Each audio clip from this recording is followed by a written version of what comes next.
My name's Wayne Darwin. I've been a writer and producer of TV programs and documentaries for some 30 years now. My work's taken me around the world and face to face with everyone from kings to presidents and princesses to movie stars, and from stark reality to the mysterious and inexplicable.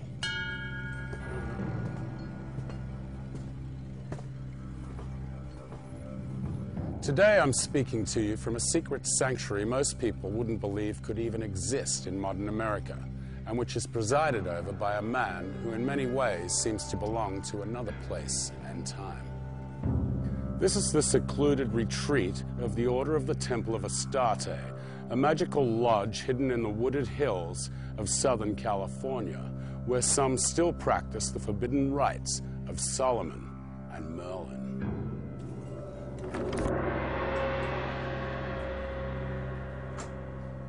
On the evening of January 3rd, 2001, I came here with a professional television news crew at the invitation of Frater Thabian, founder and chief wizard of the OTA, to witness and record a remarkable event.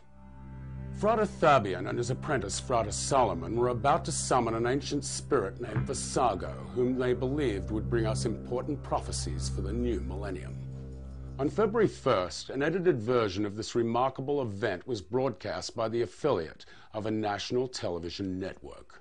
What is our will this night? The Magister Thabian is preparing his temple for the arrival of a special guest. Why will we succeed? Because we will it. The mysterious Visago, an ancient spirit said to bear the gift of prophecy. Let there be light in the south. But before Visago can return from the land of the dead, the Magister Thabian must perform certain rituals. With a little help from Sister Ariadne and Brother Solomon, two of the sorcerer's apprentices. The first ritual is said to summon the four archangels, Michael, Gabriel, Raphael, and Ariel, to protect against any evil that might enter herein. Now it's time to open the gateway to the spirit world and lay out the welcome mat with a so-called magic circle ceremony. And finally, a Latin invocation to whatever power controls Visago. Refugium meum Deus. Now the guest of honor is ready to make his appearance in the black mirror. Brother Solomon sits before the mirror as the Magister Thabian calls the spirit of Visago. Come, appear before this circle, within that triangle, and speak unto us in a clear, intelligible voice in our mother tongue, free from ambiguity and guile. Come. Brother Solomon appears to fall into a trance. War upon an eastern star. Visago has apparently arrived and is speaking through Brother Solomon. A house divided. God versus Mammon. Visago's visions of the future come in esoteric images reminiscent of the prophecies of the legendary Nostradamus. 3.5 years of strife. I, Reporter 13, certainly cannot judge their authenticity, nor try to interpret them. A presiding one shows his genius, but it is not what you think. Whether they're genuine and what they mean, I will leave up to you, the viewer, to decide for yourself.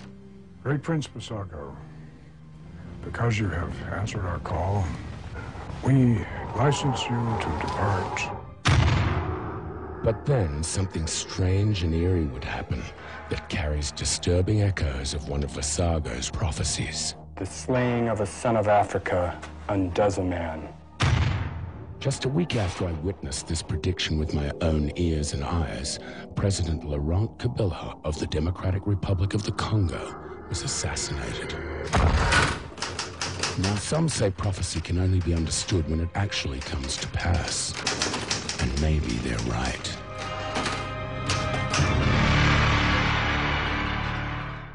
It was my job as an investigative reporter to put these modern-day wizards to the test. They had no idea of the questions I would ask, nor did they have an opportunity to rehearse their answers. Well, this is the Rivendell Temple of the Order of the Temple of Astarte. And the Order of the Temple of Astarte, or OTA, was founded in 1970 and has been in operation ever since. And we think we're the oldest continually operating ceremonial magic lodge in the United States. What is it that you do?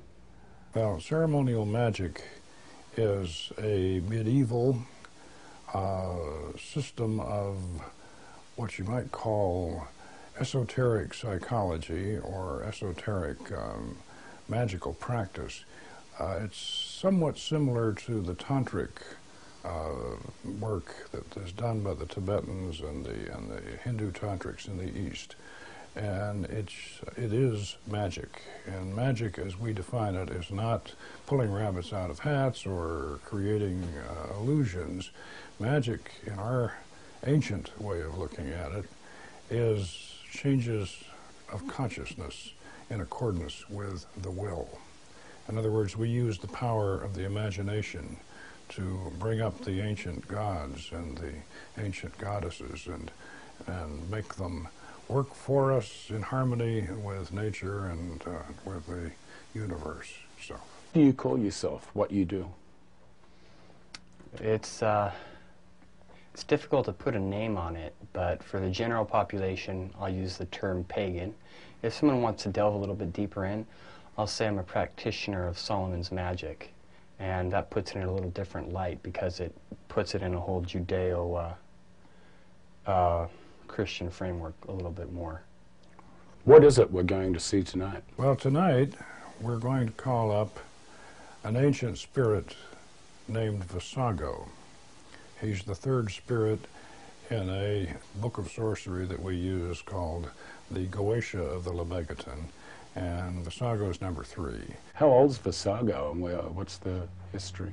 He's one spirit I have not been able to locate the origin of. I've studied biblical Hebrew, and his name just doesn't show up with anything I can piece together in my lexicon. He's at least 1,000 years old. The reason why we're going to do him tonight is because he does prophesy. He is charged with telling the future. Also, he is of a good nature. Visago is a very kindly spirit. He's a good spirit for goetic operators to start off with. He's a great spirit for people who are receiving spirits for the first time to start off with because he's so comfortable, he's so genuine, and he's so caring. Some of these spirits are not of a good nature, but Visago is definitely one of the good ones. So we thought that that's what we would do, and we have done him before, and we're on good terms with him. Let's put it that way. You have a specialty. You channel. You can be a medium for these spirits with poke. Is that right? That is correct. I am a medium for the 72 spirits. I haven't done all of them, but I've done several of them. And it's a very powerful, empowering spiritual experience every time I do it. You'll always learn something from an operation and get more connected to that positive energy that that spirit has to offer you. Have you sometimes, or do you sometimes call up some not so good-natured spirits? I have in the past, and there are some that I will never call again. Once is enough on some of them. For example? Well, I don't want to mention the names because, you know, if I mention the name of one of these really evil entities, immediately there are some unwise and perhaps foolish people who will immediately run out and try to do it. So it's better perhaps that we don't mention the names, but let's just say that they are some of the names that if I did mention, anyone familiar with demonology would immediately recognize them. What experiences have you had with these not-so-nice demons? Well, I remember one time when I was first getting started back 32 years ago, and I really wasn't sure of my abilities to do this sort of thing. And I had a priestess at that time who was a very, very bright woman, and she was in a doctorate program at one of the biggest universities in the country. And she had a very analytical mind. And she really wanted to do this particular demon, and I won't mention the name of the demon, but it was a real demon, and she really was anxious to do this demon. So I tried to get the demon to come to visible appearance in the mirror. And I tried, and I conjured, and I conjured, and I conjured. And I kept asking her, do you see anything, or do you have a presence? And no, she didn't. And she would stand in front of the mirror and on the triangle, and she wouldn't get it. And I must have gone through about, 6 or 7 repetitions of the conjuration. And then I began to feel kind of foolish. And I thought, well, you know, this is not going to work. And so I said, oh, well, let's forget about this. And so we went to we shut the door. I just walked out of the circle. At that time I didn't even I was so disgusted and so disappointed with the procedure that I didn't bother to do a closing pentagram or to close the circle or to banish the spirit or anything like that. So we just left. And then 3 hours later, she grabbed me out of a sound sleep and sunk her fingernails into me and woke me up, and she was staring up at the ceiling, and she said, "There he is." And I had to drag her back into the circle, and we had to exorcise that spirit. And what did you do? And that made from then on out, that made me a believer. How long have you been doing this? I've been doing this about 2 years. How long did it take you to learn how to do it? It took me about 6 months before I was at the point where I could start doing Solomon's magic with the goetic mirror. You studied under Pope? Yes.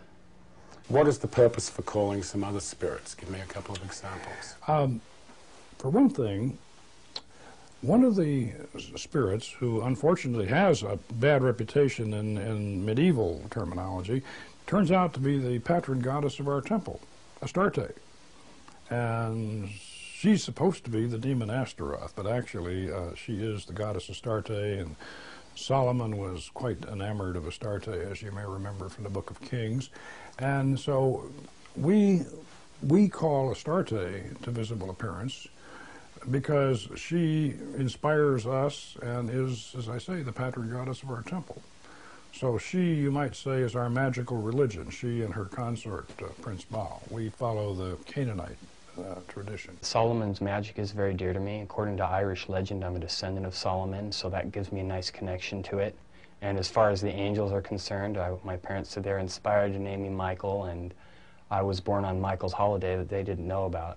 So I feel a connection to Michael, who's the archangel of Solomon, and to Solomon himself. That's my magical name, Fred or Solomon. You'll notice interesting things like this will actually happen to pop up all the time when you're in magic. And you'll notice things about yourself, little coincidences, that sort of put you into Solomon's framework. In my case, I feel connected to Solomon and Michael the archangel. And this art is very special to me because I'm so connected to it. And it's a form of worship. Yes, it is. It's my way of worshiping God. How can they help you? They can help you by inspiring you, your creativity. They certainly aren't going to help you win the lottery, or well, they might, but I mean that's not the purpose, is to win the lottery or to be successful in the stock market. We don't do it for that reason. Magic is what you might call a spiritual art form. It's like spiritual grand opera. We have poetry, we have music, we have drama, we have beautiful sets and costumes, and all of these combine to inspire us. We use the same sort of inspiration that you would get at a good church service, the same wonderful patriotic feeling you'd feel at a parade. These emotions are what we use to galvanize us spiritually and to stimulate our creativity and enrich our lives. Is it a form of worship of God? Worship enters into it, but as something that you choose to do to get the benefit of it. The Easterners have a term for it called bhakti yoga. It means the yoga of worship, but yoga is a system. So if we worship a deity, a goddess, or God or something like that, we're doing it for a purpose, not because we're in awe of this or that we're groveling at the feet of this deity. No, we use worship, and we believe something we choose to believe, not because we have to believe it. We choose to believe it in order to achieve a purpose. Is it another way of a worship of God, or is God not a word you would use? In our philosophy, the Hermetic philosophy, God in his or her highest essence is ineffable. You can't understand or even conceive of God as in the highest form. And in fact, we don't conceive of him as being judgmental. We think that in his highest essence, he simply is, and we can't define any further than that. So you might say that we believe in one great supreme power that is ineffable and is in everywhere and flows through us, and the best way to define it is to call it love, because love is what holds everything together, and if it wasn't for love, the whole universe would fly apart. So God is love.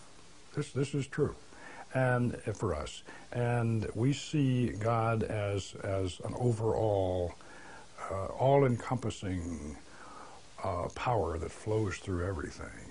But we also see, in a differentiated form, we see his angels as messengers.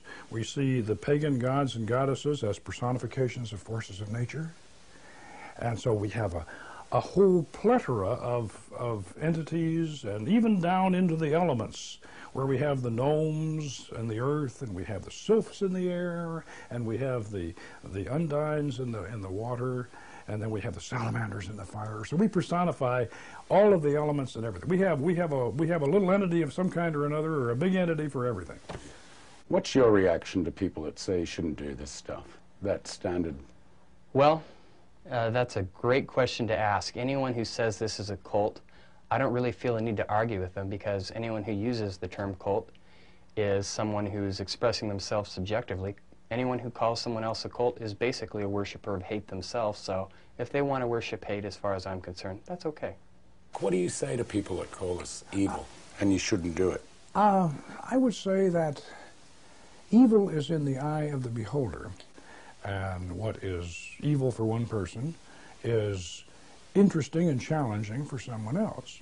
But it's been my experience after 32 years of doing this, that the people who seem to be the most affected by these upwellings of evil, or these invasions of evil spirits, or these possessions, or what, they seem to be the people that are the most fundamental and the most restricted and the most afraid of anything new or different. They're the ones that are affected by it. Those of us who have a more philosophical, broader, and a more tolerant view of these things, we seem to be able to handle it a little bit better. The more traditional worshippers, you know, whether they be Christian or Muslim or whatever, how do they perceive what you do generally? I think that they probably think that we are eccentrics at best and satanic at worst. And then in between, there's probably an area where they're largely disinterested. But I do want to say that no, we are not Satanists, and of course, but eccentrics, yes, romantics, certainly, but not Satanists, because Satanism is a counter-religion, at least in my opinion. And you know, if I wanted to worship a demon, I'd certainly have my own demon. I wouldn't have somebody else's. But actually, we don't want to worship demons. So, no, we're certainly not satanic, and we're not even demonic in that sense, although we do learn to master these demonic forces. What is the magic of Solomon? Solomon is, of course, originally the king of Israel in the book of Kings in the Bible. And he lived around 800 BC, and he was the great king who built Solomon's temple. So now from his legend, if you will, arises the Masonic fraternity, and also arises the legend of Solomon the great magician. He supposedly mastered the demons and the spirits, and as the Arabians say, the jinn, and got them to help him build the temple. So that's where his legend as the master of the sorcerers. He's also built a temple to our patron goddess, Astarte. So that's where we have the connection with Astarte. And And so Solomon becomes sort of the Merlin, if you will, of Middle Eastern magicians. He's the legendary patron of ceremonial magic. Now, Solomon was used as a pen name during the Middle Ages for writers who wrote books like the Lemegeton and the Raider Key of Solomon. These handbooks of magic were attributed to Solomon for two reasons. Number one, he was the great magician, the legendary magician, and number two, these people were afraid to put their real names on the books because they'd get burned at the stake. But anyway, Solomonic ceremonial magic is basically can be broken down into two divisions.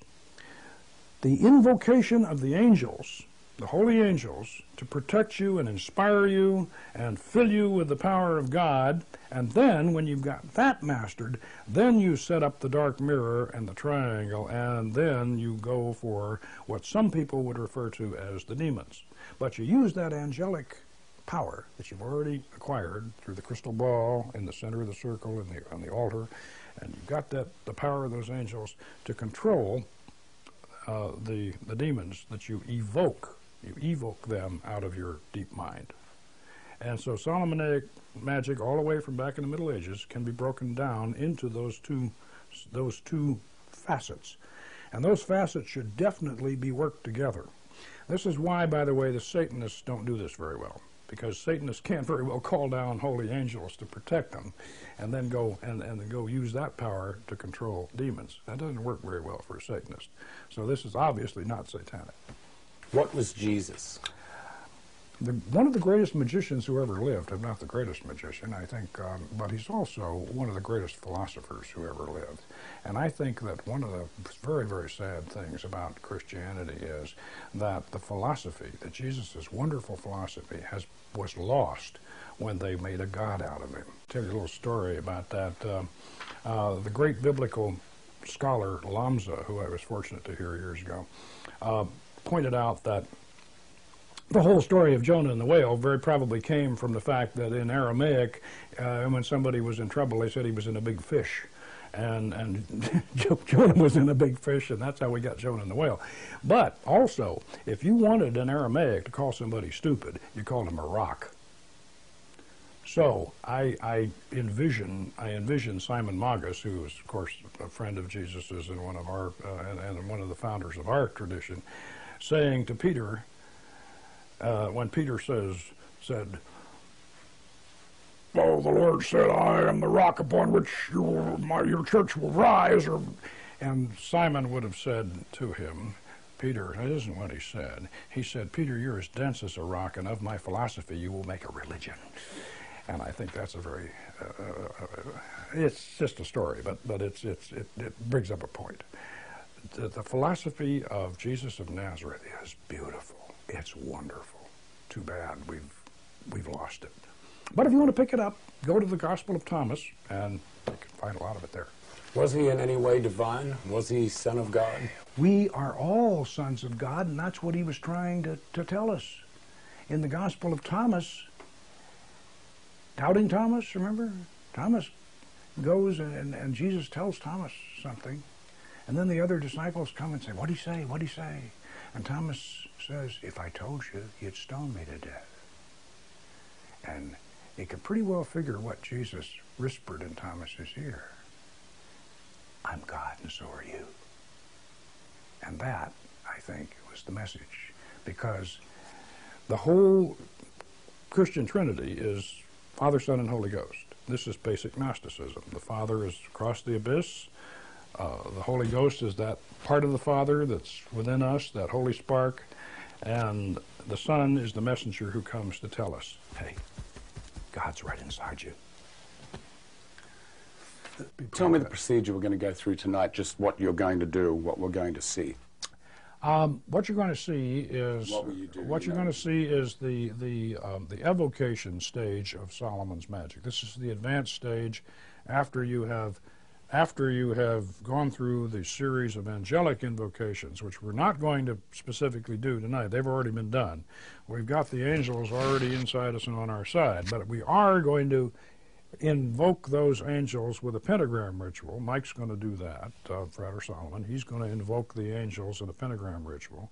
Then I'm going to open up the psychic centers, because we are, as far as I know, we are the only lodge in the West that has a full operating system of chakras. We have all the planets and the spheres of the Kabbalistic tree of life right in one straight line.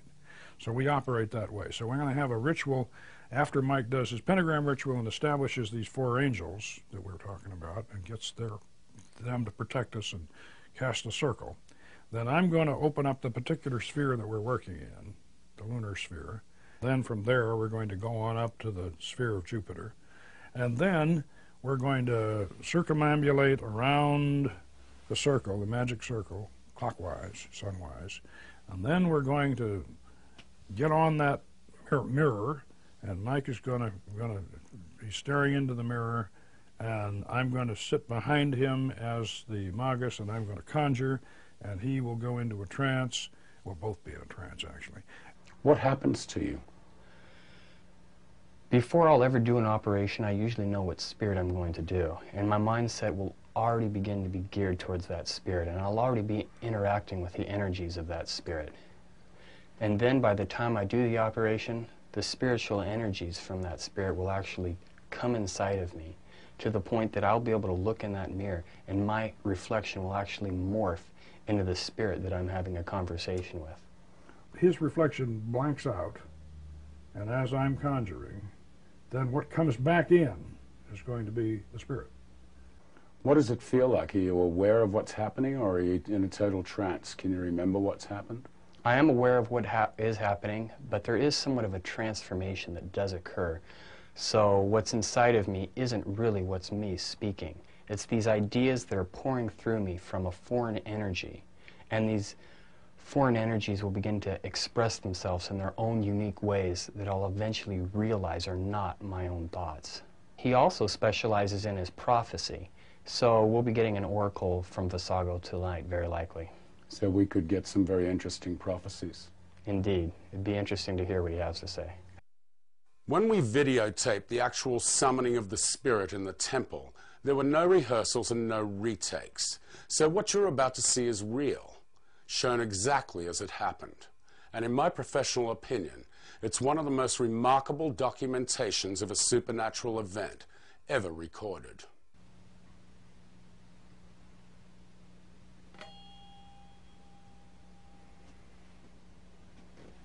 The name of Raphael, Lord of the air, master of the twice-forged sword, let there be light in the east.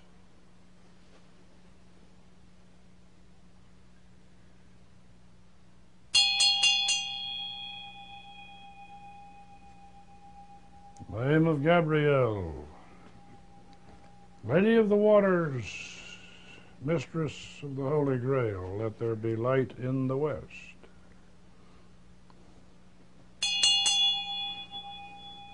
The name of Michael, Lord of the fire, master of the sacred lance, let there be light in the south.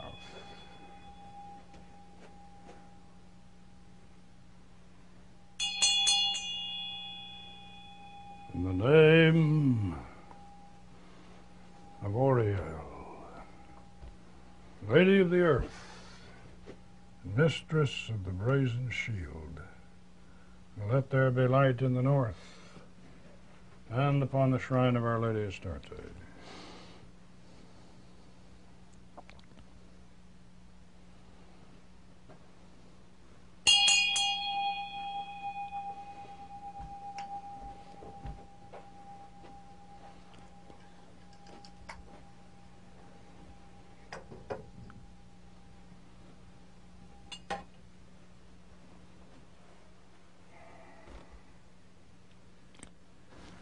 What is the key?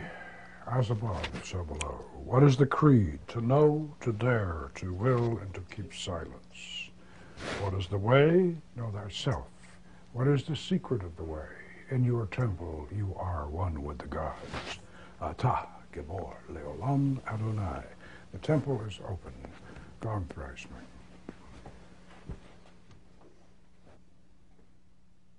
man.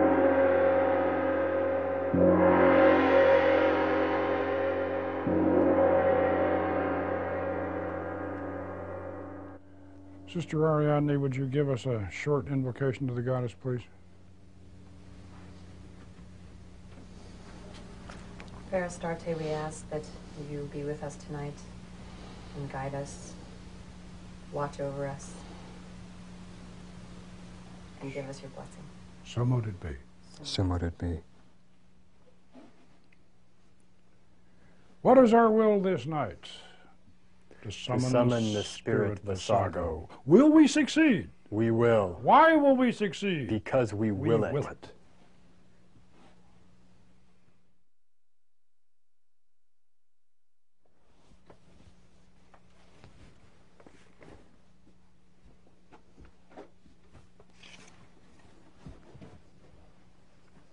Ata, Malkuth, Vegebura, Vegedula, Leolam.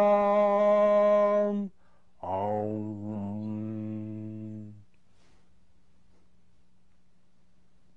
Amashao.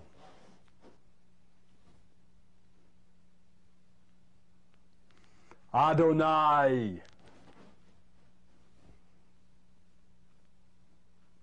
Heya.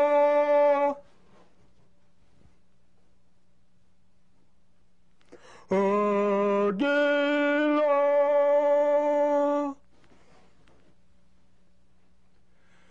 Before us, Raphael.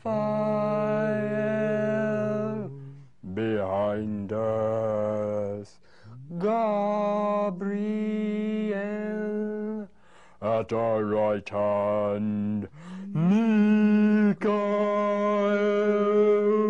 At our left hand, Uriel. Around us flame the pentagrams, above us shines the sixth red star. Ata, Malkuth, Vegebura, Vegedula, Leolam. Om.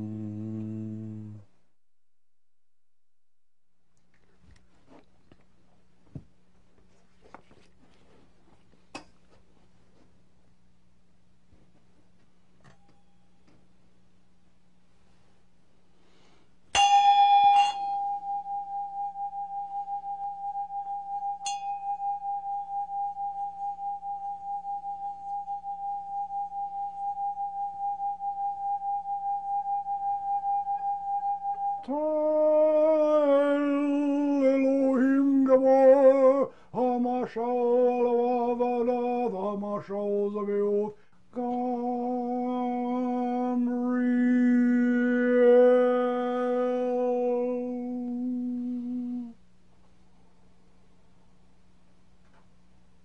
Michael, Raphael, Gabriel, Zadkiel.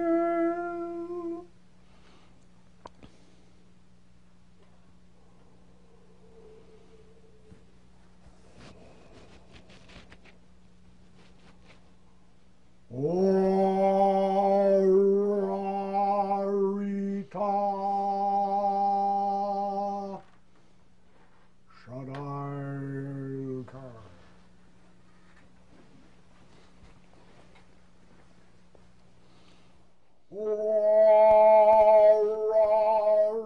Orarita Shadailka. Orarita Shadailka. Orarita Shadailka.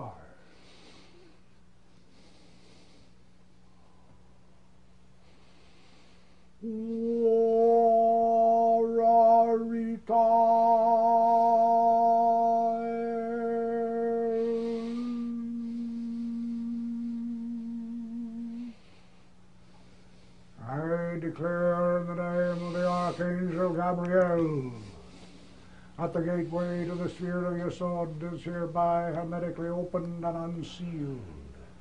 I declare that within the gate, within the sphere of Yesod, the spirit of Hesed is likewise opened and unsealed. Om. Oh.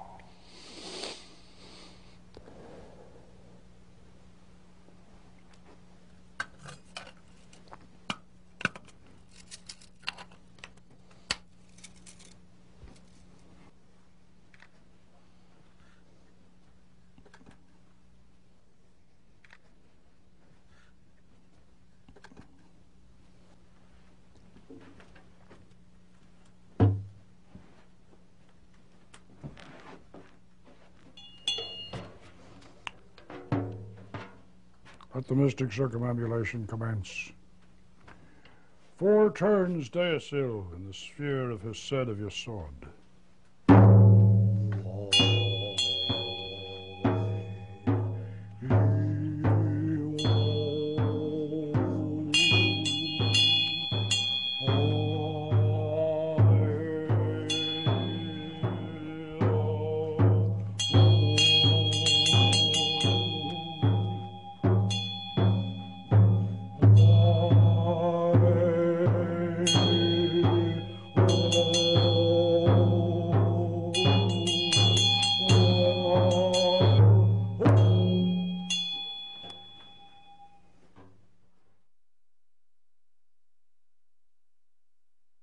Thee I invoke, the Bornless One, Thee that didst create the earth and the heavens, Thee that didst create the darkness and the light.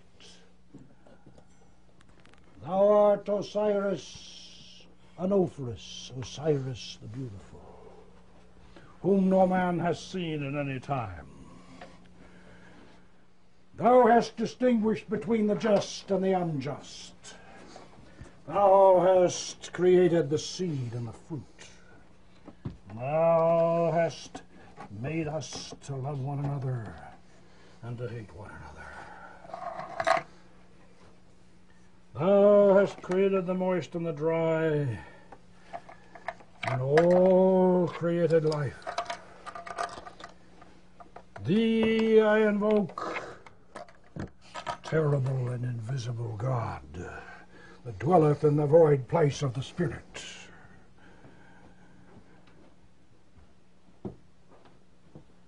Hear thou me, and make all spirits come unto me.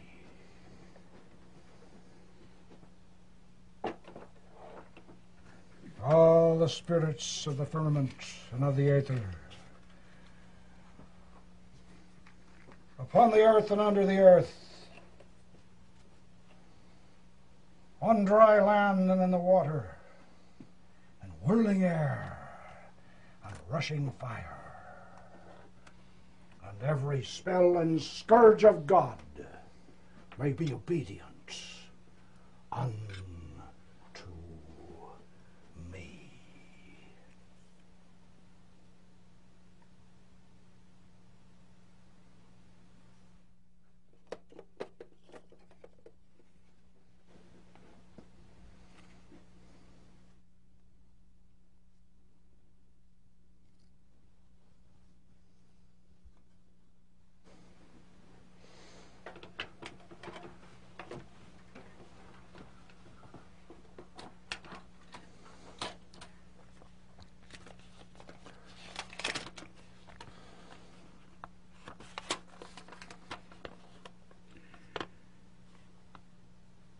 Dicam Domino susceptor meus et tu et refugium meum Deus meus separabo en sum sitiael.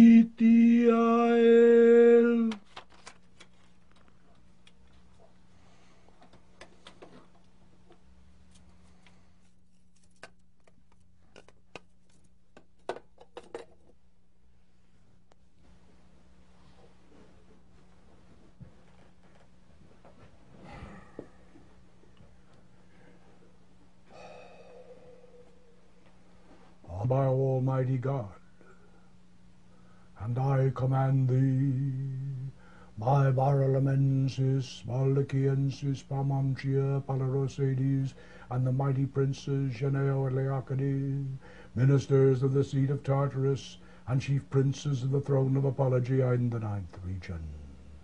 I command thee by him who spake it, and it was done, by the holy and glorious names, Elohim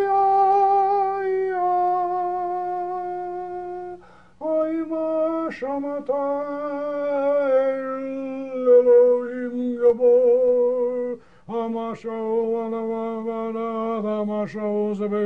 Elohim Zebaoth, Shaddai El-Kai Adonai Haaretz, Sandalphon Gambriel,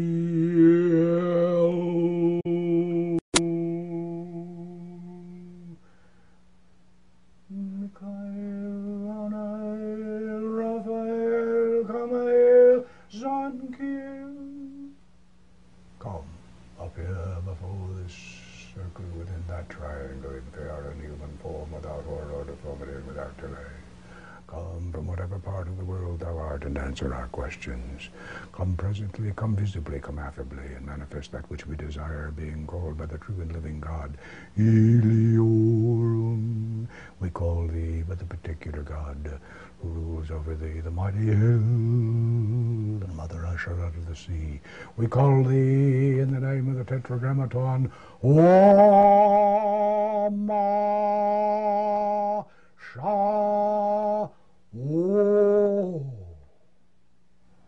by which the elements are overturned, the air is sundered, the sea turns back, the fire is generated, the earth moves, and all the host of things celestial, of things terrestrial, of things infernal, do tremble and are confounded together. Come, appear before this circle, within that triangle, and speak unto us in a clear, intelligible voice in our mother tongue, free from ambiguity and guile. Come in the name of Gop, King of the southern quadrant. Come in the name of Sitael. Come in the name of the archangel Michael. We call thee in the name of Shaddai El-Kai. Come, why dost thou tarry? Adonai Shaddai, King of kings, commands thee. I call thee, Spirit Visago, strengthened by Almighty God, and I command thee by Barlaamensis, Baldachiensis, Paumantia, Apollos, Sades, and the mighty princes Geneo and Leocades, ministers of the seat of Tartarus and chief princes of the throne of Apologia in the 9th region. Come, in the name of Tetragrammaton, Ma Sha O. I am here. We welcome you, Spirit Visago. We give you sweet incense and good entertainment. We welcome you to the temple, and we ask you to be ever with us in spirit. Would you give an oracle for the new millennium? Can you tell us what lies in store for us in this next few years? As you wish. War upon an eastern star. The King of Oils joins the Union. 36 items of note. A house divided. God versus Mammon. Mammon claims to be God, and God is called Mammon. Fiery scandals are covered by a deluge. 3.5 years of strife. A presiding one shows his genius, but it is not what you think. The slaying of a son of Africa undoes a man. The son of the South, in truth, is the son of the North.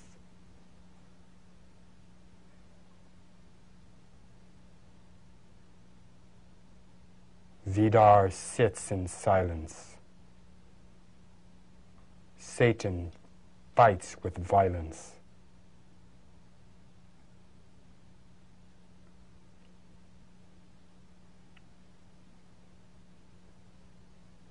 What is hanging by a thread is saved when the snake is shed.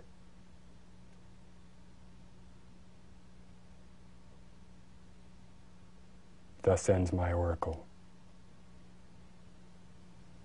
We thank you, Spirit Visago, Great Prince. We thank you,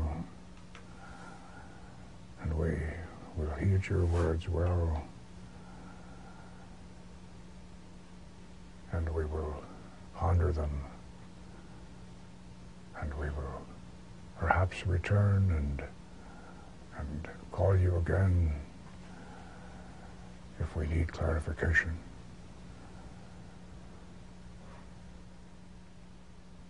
Great Prince Visago, we ask you to give your blessing upon us here and all who hear these words, but even though they are dire portents, if we are in tune with the current of the new age of Aquarius, Leo, the new age of the Grail, we ask you to lead those of us through this maze. Will you help us through this coming maze? Yes. A period of growth, and then the era of peace. Growth cometh not without pain. Would you impart more to us?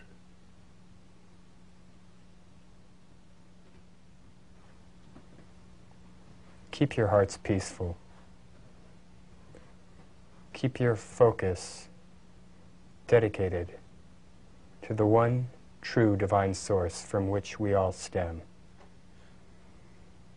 Give it the glory it deserves, worshiping it in your manner, gaining your peace with it, and understanding that in truth, God is love, and love is universal.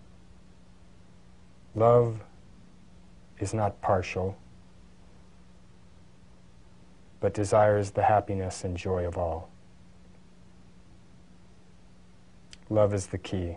It is the greatest key. It opens the gateways of understanding, of connecting to each other and the divine source from which we all spring, the great parent of us all. Thank you. We can ask for no better encouragement. We can ask for no better consolation. Thank you. Great Prince Visago, because you have answered our call, have given us profound oracle and teachings and encouragement, we license you to depart, and we charge you to return when duly called by the rites of sacred magic. Return to your realm, and may the peace of God be between we and thee. Hail and farewell.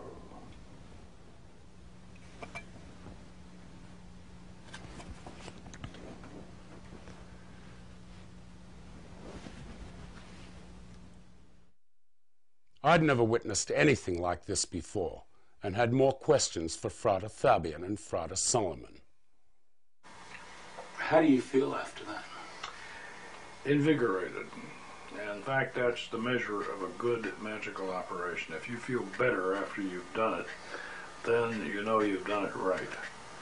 But if you feel drained and worn out and miserable, then something hasn't gone right.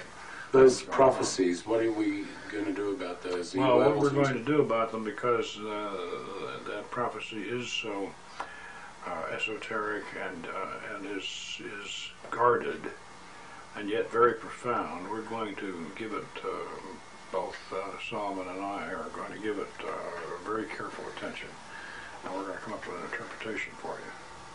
But we're going to have to put our minds to it and put our spirits to it to figure out exactly what we think it means. Mike, how do you feel after that? I always feel good after an operation, particularly this one. Visago, of all the spirits that I've interacted with, is one of the most peaceful ones. The prophecies, very esoteric. I think they're esoteric. I think some of them are meant to not be understood until after they occur. However, I do think there were certain things which were somewhat clear. The reference to an eastern star probably symbolizes a nation that will be involved in a war, which can be ascertained by its flag. King of Oil would probably represent one of the Arab countries, since they have monarchical systems and are big in oil. And a Son of Africa seems to be an obvious reference to a black person who will be killed and gain a great deal of media attention after their demise, and the person responsible for their death will obviously suffer some repercussions. Just 13 days after Visago's prophecies were taped, one of them actually came true. President Laurent Kabila of the Congo was assassinated.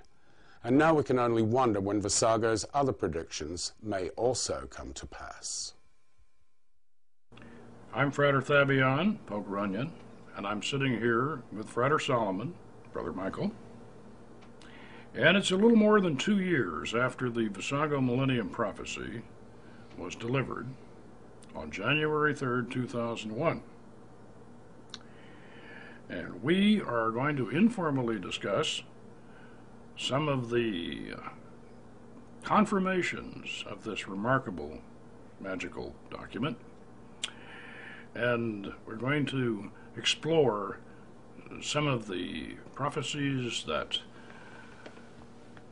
Brother Michael has received since then, which are even more remarkable. Receiving the prophecy was definitely powerful in and of itself.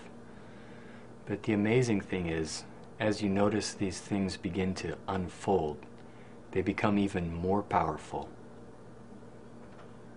And what I noticed is a sense of clarity continued after I received the Visago prophecy, where I was able to receive even clearer insights into the future than I did in the given prophecy. The infantata had begun sometime earlier, several months earlier, than the prophecy in September. However, it looked like, when we delivered the prophecy, that the peace process in the Middle East was on track. We thought it was going to work. And the Israelis hadn't had their election, and the man who was elected wasn't expected actually to be elected. So everyone was optimistic about the peace process. Then, following the prophecy, of course, we had this terrible 9/11 event, and that, I think, is shown in the prophecy in several ways. One of the things that you mentioned in our commentary that we published, you and I wrote it, remember, right after 9/11. We wrote the commentary on the prophecy, and the video was released. Actually, it was copyrighted right on September 11th. That's when the Copyright Office put the stamp on our copyright on the video.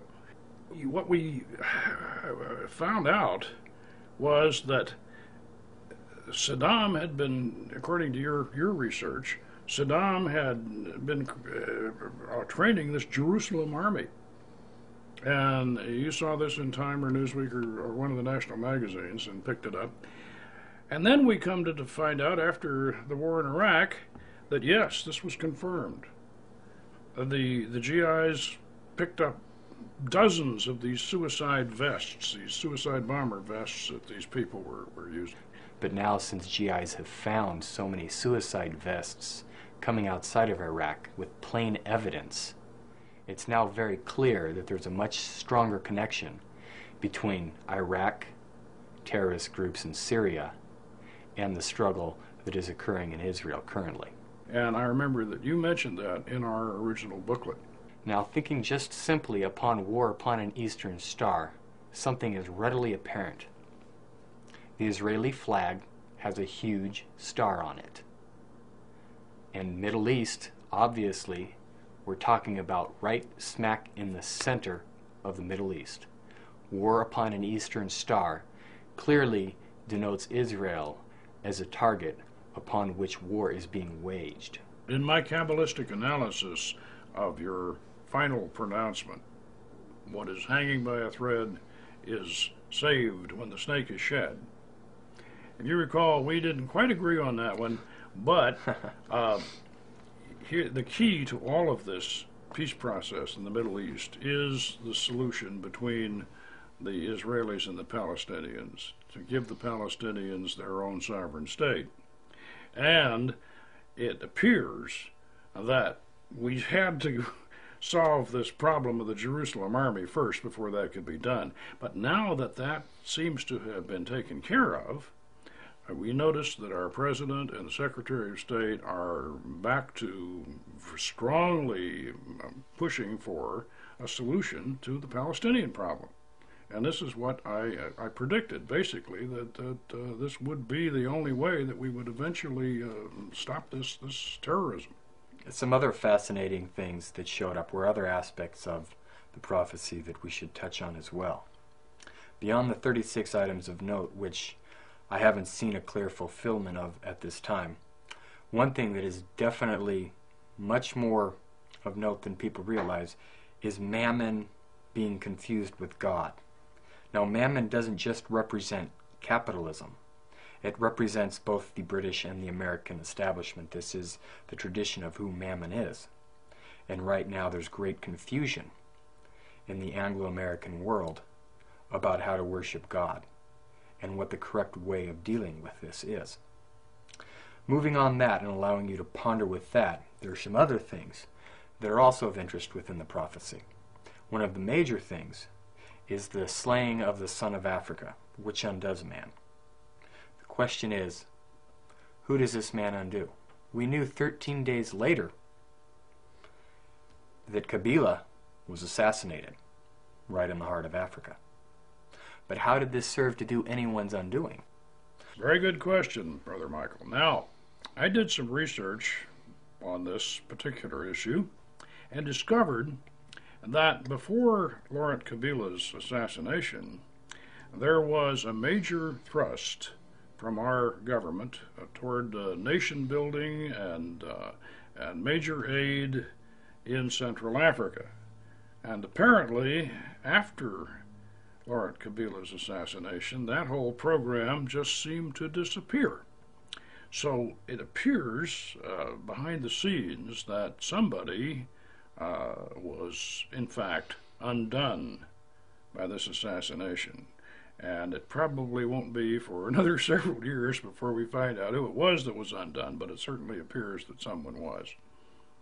Now, it's also interesting to note that a year previous to the Visago prophecy, in our journal, The Seventh Ray, we presented 3 new tarot cards that we developed for our 11-sphere Tree of Life system.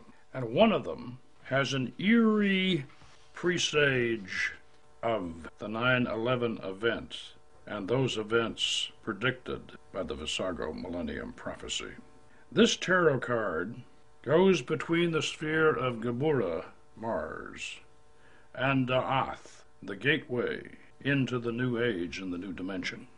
This card depicts the earlier warlike visage of the goddess Astarte, who was known in more ancient times by the name of Anath.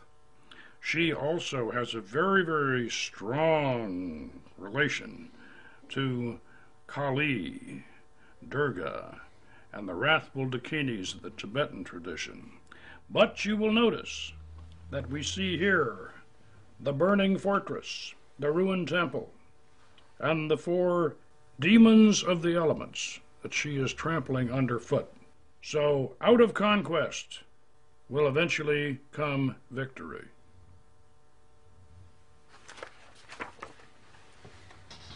Visago continued from that point to give me further revelations and insights. I didn't push to publish these, but now it looks like that's going to have to happen. The following year, on January 19th, we went in and received a new operation, which made it clear that I had to give out what I had received. This was the message that I acted as operator for, and which Frater Olin received through Visago. Allow your mind to place itself in front of that mirror as you experience our experience. I am here. Greetings. Do you have an oracle? The one who treats time as though it were space shall find his undoing. All will have been lost. All lost shall be returned. This is the mystery of time and space and things. Can you give us more information on the Visago prophecy? I have said, but ask one thing or another as you would. How can we, as a temple and church, attract and help others? Patience. There is great upheaval everywhere. Conflicting forces. Soon many will come, thirsting for what you know. Any further words of wisdom about you and your nature, and us showing proper respect? Simple loyalty. Is there anything further before we bid thee adieu? Not at this time. Depart. Hail and farewell.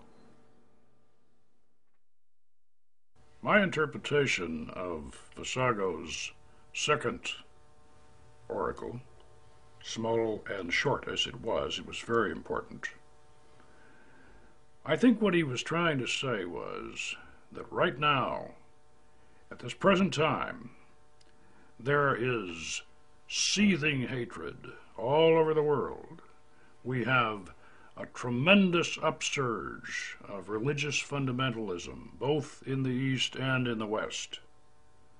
We have crusade against jihad.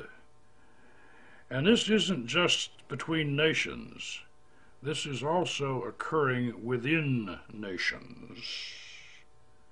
And therefore, now is not the time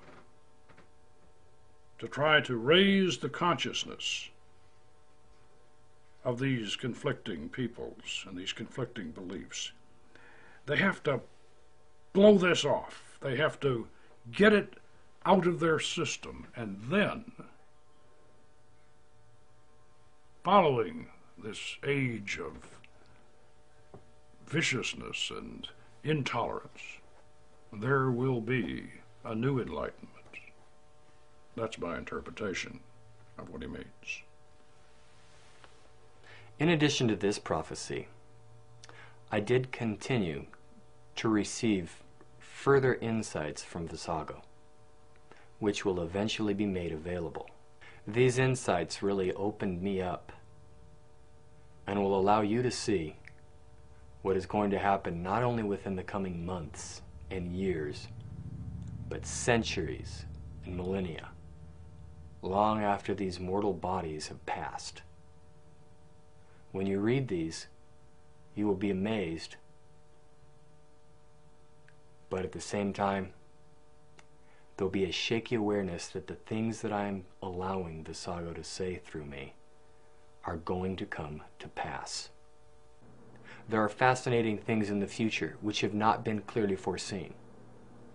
Eventually, after a coalition of democracies overcomes the planet, eventually, a world dictatorship will rise. The Prince of Pride and the King of Conquest. Anyone who dares say this individual is the Antichrist, he will readily have executed. It will be considered a capital offense. Things that we don't now consider capital offenses will become capital offenses. Life will become cheap. Once again, these are ominous portents. And once again, as with the original Visago operation, we don't want to leave on a note of hopelessness, on a note of despair. So let us realize that after every day there must come a night, and after every life there must come death and rebirth. Fortunately, the future, as different as it is from the present time, has many positive things and exciting things to offer as well. An obelisk shall reach the height of the moon. Buildings shall be so vast that cities and counties shall be contained within them. Science is going to offer so many new and exciting insights that there really is much to look forward to. So we will leave you meditating upon the eternal cycle of transformation that awaits us in every day of the future to come. My name is Greg Jednak. You have just seen The Dark Mirror of Magic, which was a remarkable record of an actual magical operation, shown exactly as it happened.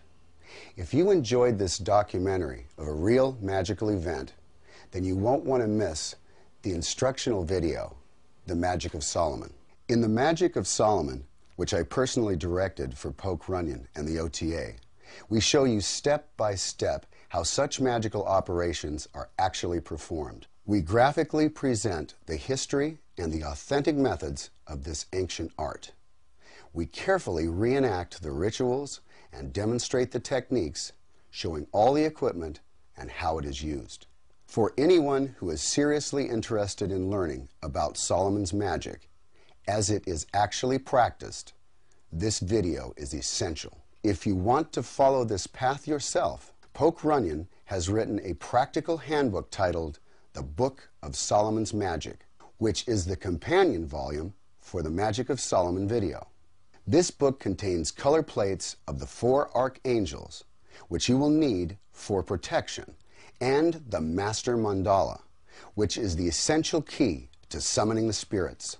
The video, The Magic of Solomon, and the companion book, The Book of Solomon's Magic, are both available directly from the publisher at the Church of the Hermetic Sciences, Incorporated, P.O. Box 403, Silverado, California, 92676. Or both the video and the book can be ordered from www.amazon.com.